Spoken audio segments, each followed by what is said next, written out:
കൊച്ചിയിൽ സ്വകാര്യ ബസ് ജീവനക്കാർ തമ്മിലടിച്ചതിൽ കേസെടുത്ത് എളമക്കര പോലീസ്. കിസ്മത്ത് എന്ന പേരിലുള്ള ബസ്സിലെ 3 ജീവനക്കാർക്കെതിരെയാണ് എഫ്ഐആർ. നടുറോഡിൽ കമ്പി വടികൊണ്ട് ബസിന്റെ ചില്ല് ഉൾപ്പെടെ അടിച്ചു തകർക്കുന്ന ദൃശ്യങ്ങൾ പുറത്തു വന്നിരുന്നു.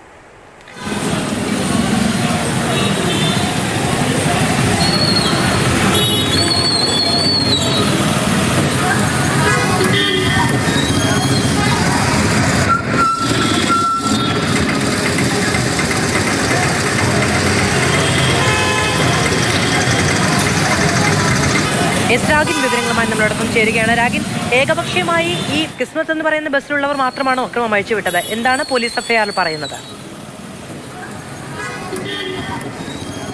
ഇപ്പോൾ നിലവിൽ എളമക്കര പോലീസാണ് കേസെടുത്തിരിക്കുന്നത്. അതായത് 3 വകുപ്പുകൾ. ഒന്ന്, ബസ് തല്ലിപ്പൊളിച്ചു, അതോടൊപ്പം തന്നെ ഭീഷണിപ്പെടുത്തി, കൂടാതെ ഈ അസഭ്യവർഷം നടത്തി. ഈ 3 വകുപ്പുകൾ ചുമത്തിയാണ് കിസ്മത്ത് എന്ന ബസ്സിലെ 3 ജീവനക്കാർക്കെതിരെ കേസെടുത്തതെന്നാണ് എളമക്കര പോലീസ് വ്യക്തമാക്കുന്നത്.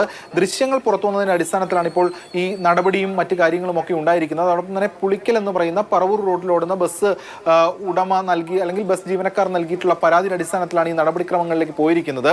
ഇതിൽ ചില യാത്രക്കാർ പറയുന്നത് മുൻപേ തന്നെ എടപ്പള്ളിയിൽ വെച്ചാണ് ഈ സംഭവം ഉണ്ടായെങ്കിലും അതിനു മുൻപേ തന്നെ ഇരു ബസ്സുകളിലെ ജീവനക്കാർ തമ്മിൽ അങ്ങോട്ടും ഇങ്ങോട്ടും പ്രശ്നങ്ങൾ ഉണ്ടായിരുന്നു എന്നാണ് പറയുന്നത്. എന്തായാലും ജനങ്ങൾക്കടക്കം ഭീതി ഉണ്ടാക്കുന്ന തരത്തിൽ വലിയ രീതിയിൽ ഈ ഒരു ഏറ്റുമുട്ടൽ എന്ന തലത്തിൽ കാര്യങ്ങൾ ഉണ്ടായത് എടപ്പള്ളിയിൽ വെച്ചാണ്. അത് നമുക്ക് ആ ദൃശ്യങ്ങളിൽ കാണുന്നത് ഈ നമ്മൾ കാണുന്ന ആ കിസ്മത്ത് എന്ന് പറയുന്ന ബസ്സിലെ ജീവനക്കാർ ഇറങ്ങി ഈ ബസ്സിന്റെ ചില്ലടിച്ചു പൊളിക്കുന്നു, അതോടൊപ്പം തന്നെ അസഭ്യവർഷം നടത്തുന്നു തുടങ്ങിയ ദൃശ്യങ്ങളാണ് കാണുന്നത്. എന്തായാലും ഇവരുടെ പരാതിയിൽ അതോടൊപ്പം തന്നെ ഈ ദൃശ്യങ്ങൾ കൂടി കിട്ടിയ പശ്ചാത്തലത്തിലാണ് ഇപ്പോൾ എളമക്കര പോലീസ് കേസെടുത്തിരിക്കുന്നത്. ഈ കിസ്മത്ത് എന്ന് പറയുന്ന ബസ് പോലീസ് കസ്റ്റഡിയിൽ എടുത്തിട്ടുണ്ട് എന്നതാണ് ഇപ്പോൾ അവർ തന്നെ വ്യക്തമാക്കുകയും ചെയ്യുന്നത്. എന്തായാലും മത്സരയോട്ടവും അതുമായി ബന്ധപ്പെട്ട പ്രശ്നങ്ങളൊക്കെ തന്നെ തുടർന്നുണ്ടായ സംഘർഷം 3 പേർക്കെതിരെ പോലീസ് കേസെടുത്തിരിക്കുന്നു.